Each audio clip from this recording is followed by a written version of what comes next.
Ostres, Pep, Ei, Pep, què tenim avui aquí? avui aquí farem flames de colors. Caram, i quins colors has portat, Pep? Farem flames de color taronja, Molt bé. flames vermelles i flames verdes fins i tot. Ostres, precisament el color de les flames va permetre determinar nous elements. Va ser un pas importantíssim amb el tema de descobrir allò que era un element i allò que era un compost. I com ho faràs per fer flames de colors, Pep? Primer de tot encendrem aquest fogonet d'alcohol. I ara només caldrà ruixar en aquest fogonet amb aquesta dissolució de, en aquest cas, clorur de sodi. Molt bé. Ah, I veiem el sodi de color taronja. molt bé. Molt bé. Què més? Si volem una flama vermella, doncs hi posarem clorur de liti. Uau! Ben Que vermell. xulo.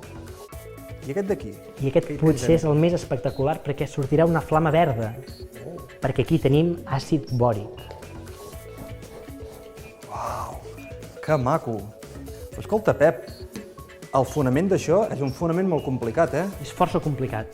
Poder hauríem de buscar algú que ens ho expliqués bé, això, eh? Qui ens ho podria explicar? No sé, pot la Laia? La Laia, i tant, Laia. Ei, Peps! Hola, Laia, què tal? Laia. Què tal? Què feu avui? Molt bé, mira, estàvem jugant amb flames. Tu poder ens pots explicar això dels colors? Per què passa? I tant, mira. Sabem que la matèria està formada per àtoms Sí? i que els àtoms tenen protons i neutrons. Però al voltant dels àtoms sabem que hi ha els electrons. Però aquests electrons només poden estar en determinats llocs. De manera que quan posem un àtom metàl·lic en contacte amb una flama, un d'aquests electrons agafa energia i passa al seu estat excitat, que té una energia superior. Molt bé. I què passa? Que quan aquest electró vol tornar a l'estat d'on venia, el fonamental, Sí. emet una determinada radiació Sí? amb una determinada longitud d'ona, que és característica de cada element.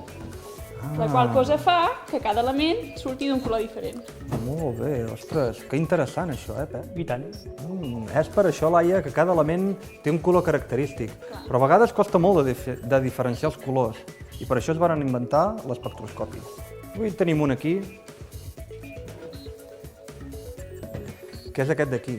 Cada element marca unes ratlles característiques úniques, que és com si fos l'empremta digital o el codi de barres d'un element determinat. Sí, però aquest aparell és molt complicat. Sabeu que en podem fer de casolans d'espectroscopis?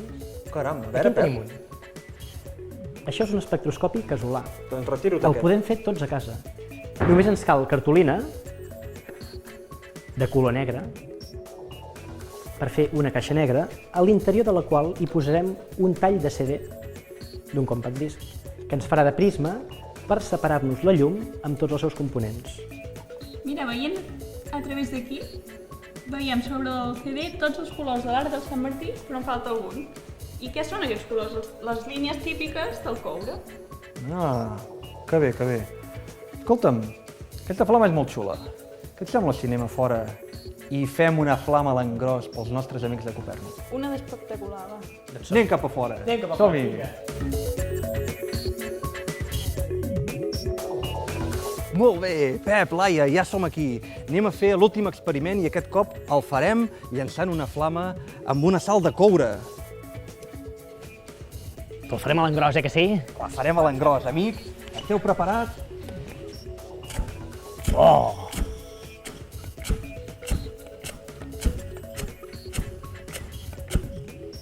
Ah, que guapo.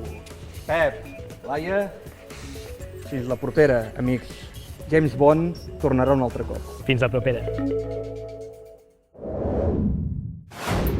Arribem